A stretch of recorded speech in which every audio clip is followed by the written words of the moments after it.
जय श्री कृष्णा।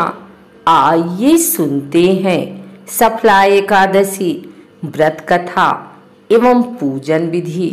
मोक्षदा एकादशी की व्रत कथा को सुनकर अर्जुन ने प्रसन्न होते हुए कहा, हे कमल नयन, मोक्षदा एकादशी की व्रत कथा सुनकर मैं धन्य हो गया।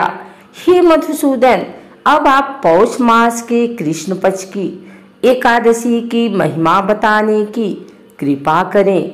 उस एकादशी का क्या नाम है? उस दिन किस देवता की पूजा होती है और उसके व्रत का विधान क्या है? मुझ पर कृपा करते हुए यह सब आप मुझे विस्तार पूर्वक बताएं। अर्जुन की जिज्ञासा सुन श्री कृष्ण ने कहा, हे कुंती पुत्र, तुम्हारे प्रेम के कारण मैं तुम्हारे प्रश्नों का विस्तार सहित उत्तर देता हूँ। अब तुम इस एकादशी व्रत का महात्म्य सुनो।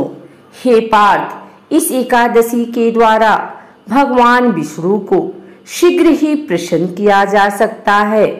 पौष माह के कृष्ण पक्ष की एकादशी का नाम सफला है। इस एकादशी के आराध्य देव नारायण हैं। इस एकादशी के दिन श्रीमन नारायण जी की विधि के अनुसार श्रद्धा पूर्वक पूजा करनी चाहिए।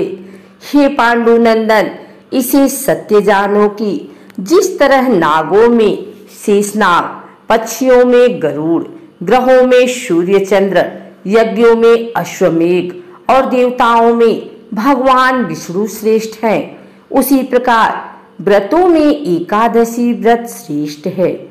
हे अर्जुन, एकादशी का व्रत करने वाले व्यक्ति भगवान श्री हरि को अति प्रिय हैं। इस एकादशी में नींबू, नारियल, नैवेद्य आदि अर्पण करके भगवान नारायण की पूजा करनी चाहिए। मनुष्य को 5 सहस्त्र वर्ष तपस्या करने से जिस पुण्य का फल प्राप्त होता है, वही पुण्य श्रद्धा पूर्वक रात्रि जागरण सहित सफला एकादशी का उपवास करने से मिलता है। हे कुंती पुत्र, अब तुम सफला एकादशी की कथा ध्यान पूर्वक सुनो। प्राचीन समय में चंपावती नगरी में महिष्मान नामक एक राजा राज्य करता था। उसके 4 पुत्र थे। उसका सबसे बड़ा लुम्पक नाम का पुत्र महापापी और दुष्ट था। वह हमेशा पर स्त्री गमन में तथा वेश्याओं के यहाँ जाकर अपने पिता का धन व्यय किया करता था। देवता, ब्राह्मण, वैष्णव आदि सुपात्रों की निंदा करके वह अति प्रसन्न होता था। सारी प्रजा उसके कुकर्मों से बहुत दुखी थी, परंतु युवराज होने के कारण सब चुपचाप उसके अत्याचारों को सहन करने को विवश थे और किसी में भी इतना साहस नहीं था कि कोई राजा से उसकी शिकायत करता। परंतु बुराई अधिक समय तक पर्दे में नहीं रहती। एक दिन राजा महिष्मान को लुम्पक के कुकर्मों का पता चल ही गया। तब राजा अत्यधिक क्रोधित हुआ और उसने लुम्पक को अपने राज्य से निकाल दिया। पिता द्वारा त्यागते ही लुम्पक को और सभी ने भी त्याग दिया। अब वह सोचने लगा कि मैं क्या करूं, कहाँ जाऊं। अंत में उसने रात्रि को पिता के राज्य में चोरी करने की ठानी। वह दिन में राज्य से बाहर रहने लगा और रात्रि को अपने पिता की नगरी में जाकर चोरी तथा अन्य बुरे कर्म करने लगा। रात में वह जाकर नगर के निवासियों को मारता तथा कष्ट देता। वन में वह निर्दोष पशु पक्षियों को मारकर उनका भक्षण किया करता था। किसी किसी रात जब वह नगर में चोरी आदि करते पकड़ा भी जाता तो राजा के डर से पहरेदार उसे छोड़ देते थे। कहते हैं कि कभी कभी अनजाने में भी प्राणी ईश्वर की कृपा का पात्र बन जाता है। ऐसा ही कुछ लुम्पक के साथ भी हुआ। जिस वन में वह रहता था, वह वन भगवान को भी बहुत प्रिय था। उस वन में एक प्राचीन पीपल का वृक्ष था तथा उस वन को सभी लोग देवताओं का क्रीड़ा स्थल मानते थे। वन में उसी पीपल के वृक्ष के नीचे महापापी लुम्पक रहता था। कुछ दिन बाद पौष मास के कृष्ण पक्ष की दशमी के दिन वस्त्रहीन होने के कारण लुम्पक तेज ठंड से मूर्छित हो गया। ठंड के कारण वह रात को सो न सका और उसके हाथ पैर अकड़ गए। वह रात बड़ी कठिनता से बीती, किंतु सूर्य के उदय होने पर भी उसकी मूर्छा नहीं टूटी। वह ज्यों का त्यों पड़ा रहा। सफला एकादशी की दोपहर तक वह पापी मूर्छित ही पड़ा रहा। जब सूर्य के तपने से उसे कुछ गर्मी मिली, तब दोपहर में कहीं उसे होश आया और वह अपने स्थान से उठकर किसी प्रकार चलते हुए वन में भोजन की खोज में फिरने लगा। उस दिन वह शिकार करने में असमर्थ था, इसलिए पृथ्वी पर गिरे हुए फलों को लेकर पीपल के वृक्ष के नीचे गया। तब तक भगवान सूर्य अस्तांचल को प्रस्थान कर गए थे।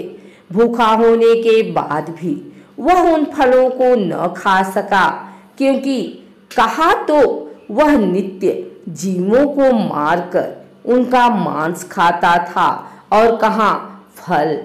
उसे फल खाना तनिक भी अच्छा नहीं लगा, अतः उसने उन फलों को पीपल की जड़ के पास रख दिया और दुखी होकर बोला, हे ईश्वर, यह फल आपको ही अर्पण है, इन फलों से आप ही तृप्त हो। ऐसा कहकर वह रोने लगा और रात को उसे नींद नहीं आई। वह सारी रात रोता रहा। इस प्रकार उस पापी से अनजाने में ही एकादशी का उपवास हो गया। उस महापापी के इस उपवास तथा रात्रि जागरण से भगवान श्री हरि अत्यंत प्रसन्न हुए और उसके सभी पाप नष्ट हो गए। सुबह होते ही एक दिव्य रथ अनेक सुंदर वस्तुओं से सजा हुआ आया और उसके सामने खड़ा हो गया। उसी समय आकाशवाणी हुई, हे युवराज, भगवान नारायण के प्रभाव से तेरे सभी पाप नष्ट हो गए हैं। अब तू अपने पिता के पास जाकर राज्य प्राप्त कर।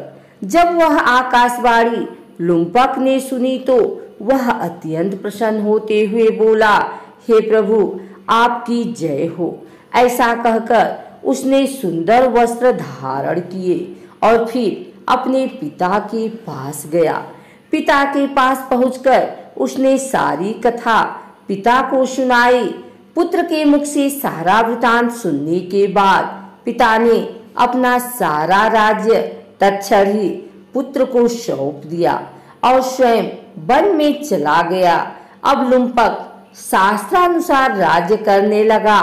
उसकी स्त्री पुत्र आदि भी श्री विष्णु के परम भक्त बन गए।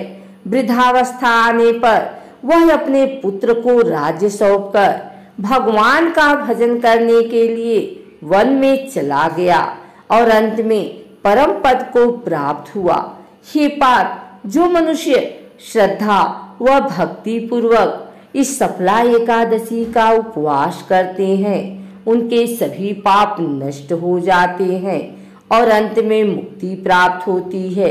हे अर्जुन, जो मनुष्य इस सफला एकादशी के महात्म्य को नहीं समझते, उन्हें पुंज और सींगों से विहीन पशु ही समझना चाहिए। एकादशी व्रत के लिए दशमी के दिन सिर्फ दिन के वक्त सात्विक आहार करना चाहिए। सायंकाल के समय दातुन करके पवित्र होना चाहिए। रात्रि के समय भोजन न करें। भगवान श्री नारायण के स्वरूप का स्मरण करते हुए सोएं। एकादशी के दिन सुबह स्नान आदि से निवृत्त होकर साफ कपड़े पहनकर व्रत का संकल्प लें। हर भक्त को विधि पूर्वक इस व्रत को करना चाहिए। पूजन के लिए ऋतुफल, नारियल, नींबू, नैवेद्य आदि 16 वस्तुओं का संग्रह करें।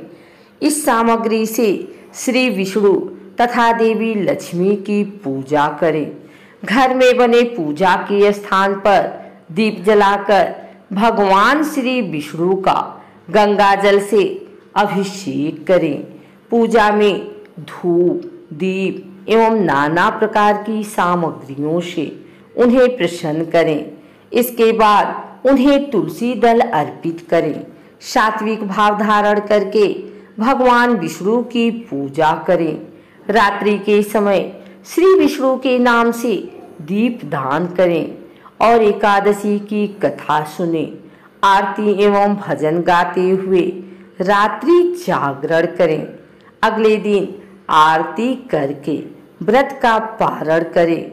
जो लोग इस दिन व्रत नहीं रख पा रहे हैं वे केवल सच्चे मन से पूजन करके प्रार्थना कर सकते हैं।